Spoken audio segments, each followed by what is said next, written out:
पल में परलय होएगी, वीडियो लाइक करें। नमस्कार, मैं मनीष कुमार वर्मा। ये कर्ज की बात करते हैं अपने घोषणा पत्रों में, केंद्र के और राज्य के। एक बार नहीं अनेकों बार का, जैसे ही हम सरकार में आएंगे सारे कर्जे माफ कर दिए जाएंगे।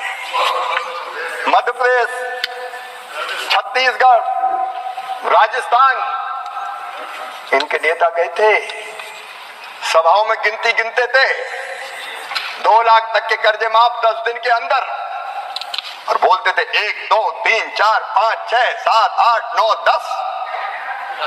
10 दिन में कर्जा माफ, नहीं तो 11वें दिन मुख्यमंत्री हटा दिया जाएगा। लोगों ने एक बार जिता दिया 18 में, इंतजार करते रहे, 10 दिन हो गए, 1 महीना हो गया, 1 साल हो गया, कर्जा माफ नहीं हुआ, तो 1.25 साल में फिर से कांग्रेस की सरकार ही चली गई मध्य प्रदेश में। और दोबारा माननीय सभापति महोदय, दोबारा सरकारें वहां लौट के नहीं आई, क्योंकि ये छल और फरेब और ठगी अगर करती है किसान के साथ तो कांग्रेस करती है, कांग्रेस करती है। ये तीन शब्द डिलीट हो गए। मैं क्षमा चाहता हूं माननीय सभापति जी, क्रेडिट और कर्जा माफी। माननीय सभापति जी, अगर हम क्रेडिट की बात देखें, कर्जा कितना मिलता था किसानों को जब कांग्रेस की सरकारें थी, तब किसानों के क्रेडिट कार्ड की व्यवस्था नहीं थी। मैं आज प्रणाम करना चाहता हूं स्वर्गीय पंडित अटल बिहारी वाजपेयी जी को, ने किसानों की उस तकलीफ को समझा और किसान क्रेडिट कार्ड की व्यवस्था के अंतर्गत कम ऋण पर किसानों को कर्जा मिलना प्रारंभ हुआ। माननीय सभापति जी,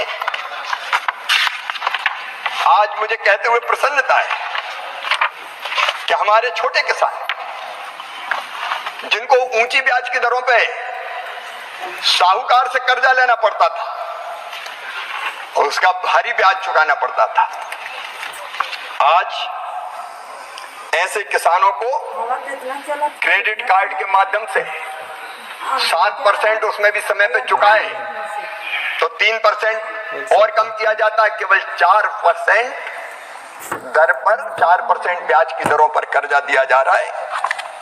और ब्याज सब्सिडी के बजट में भी माननीय सभापति 3.6 गुना वृद्धि हुई है। 14-15 में केवल 6,000 करोड़ थी, 24-25 में बढ़ के हो गई 22,600 करोड़ रुपया। पिछले 10 सालों में 1,44,000 करोड़ से अधिक की ब्याज सब्सिडी।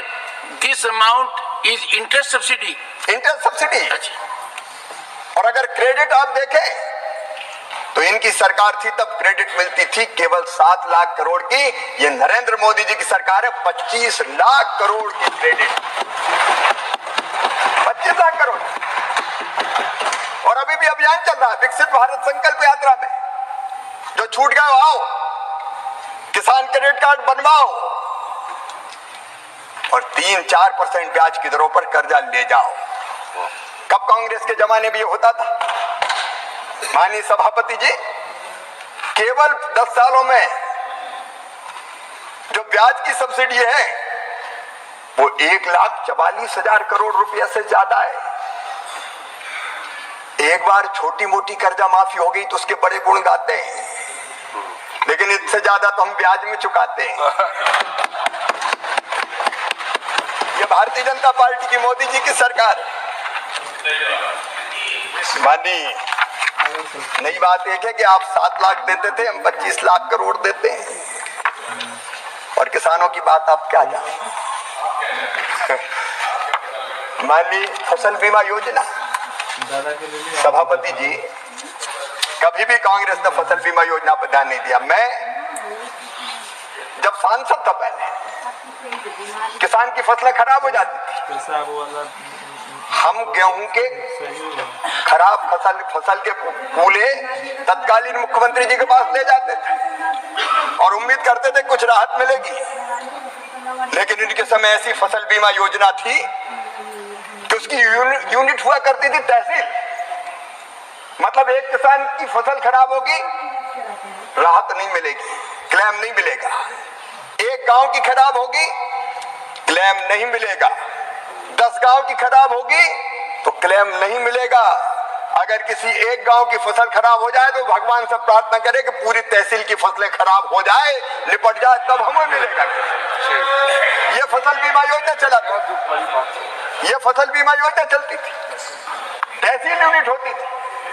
मोदी जी के आने के बाद प्रधानमंत्री फसल बीमा योजना बनी, प्रधानमंत्री फसल बीमा योजना।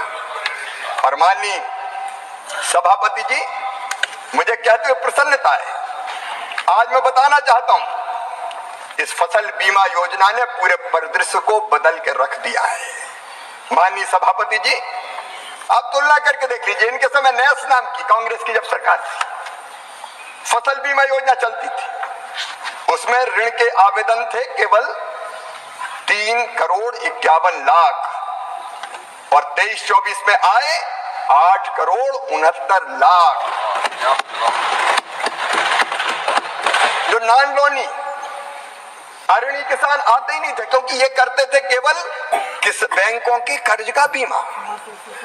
अगर धोखे से क्लेम मिल गया तो वो भी बैंक वाले अपना कर्जा काट लेंगे। किसान के पास क्या आता था? किसान को कुछ नहीं मिलता था, बैंक के लोन का बीमा होता था, किसान देखता रह जाता था। अब अलोनी किसान, नॉन लोनी किसान, इनके समय के बीमा करवाते थे, आवेदन आते थे केवल 20 लाख और अब आए हैं 5,48,00,000, 27 गुना से ज्यादा।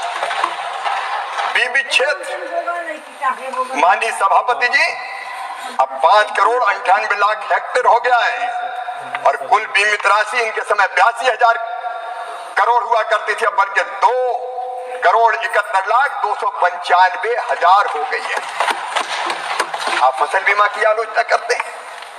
किसानों के प्रीमियम, इनके समय किसान प्रीमियम देता था 16,442 करोड़, दावों में 63,617 करोड़ मिले और अब 32,440 करोड़ प्रीमियम और 1,64,000 करोड़ रुपया क्लेम किसान को मिला है। ये अपने आप में दर्शाता है कि किसान को अगर नुकसान होता है तो क्लेम दिया जाता है। ये दुनिया की सबसे बड़ी फसल बीमा योजना है जो प्रधानमंत्री नरेंद्र मोदी जी के नेतृत्व में चल रही है। और माननीय सभापति जी, आज कल कई देश इस योजना का अध्ययन करने आ रहे हैं जिनको अपने यहाँ फसल बीमा योजना लागू करनी है। माननीय अध्यक्ष महोदय, मैं आपसे निवेदन करना चाहता हूं, जब कांग्रेस की सरकार थी एक समस्या और थी, किसानों ने तो देश के अन्न के भंडार भर दिए, उत्पादन बढ़ा हुआ उत्पादन फसल के उपरांत वो बेचने में अगर समय चाहिए तो रखें कहां? रखने की जगह नहीं थी। मुझे याद है माननीय सभापति जी, एक बार जब शरद जी कृषि मंत्री थे, मैं मध्य प्रदेश का मुख्यमंत्री था, मैं उनके पास आया कि हमें पीडीएस के लिए कुछ अतिरिक्त आवंटन दे दें। उनका दे कहां से दें, तुम प्रोक्योरमेंट कितना करते हो? तब मध्य प्रदेश से ज्यादा प्रोक्योरमेंट नहीं होता था, लेकिन हमने संकल्प लिया और मुझे कहते हुए गर्व है कि कृषि के उत्पादन को मध्य प्रदेश में 2004-05 में जब कांग्रेस की सरकार थी वो लगभग 1,19,00,000 मीट्रिक टन था, बढ़ के उस समय की बात बता रहा हूं मैं 6,19,00,000 मीट्रिक टन हो गया। अब हमारे सामने समस्या आई कि रखे कहां? खेत में गेहूं, खलिहान में गेहूं रखने की जगह नहीं, क्योंकि बिहार हाउस तो कांग्रेस के जमाने में कभी बने नहीं। रखे कहां? और जब रखने की व्यवस्था नहीं थी तो औने पौने दाम तो बेचना पड़ता था। न कोल्ड स्टोरेज थे, न वेयर हाउस थे, न राइपनिंग चैम्बर थे, न ग्रेडिंग सॉर्टिंग की व्यवस्था थी, और उसके कारण औने पौने दाम पे कई बार किसान को अपने उत्पाद को बेचना पड़ता था और लॉसेस भी बहुत होते थे। मैं धन्यवाद देना चाहूंगा प्रधानमंत्री श्रीमान नरेंद्र मोदी जी को एग्रीकल्चर इंफ्रास्ट्रक्चर फंड की योजना बनी और योजनाबद्ध तरीके से तय किया कि किसान का उत्पाद रखने के लिए बेहतर इंफ्रास्ट्रक्चर बनाएंगे। और मुझे कहते हुए जेपी न्यूज सत्य संघर्ष और अपना ज्ञान बढ़ाने के लिए MSJP न्यूज एक बार अवश्य देखे, अपना राय कमेंट बॉक्स पर अवश्य भेजे। जय हिंद, भारत माता की जय।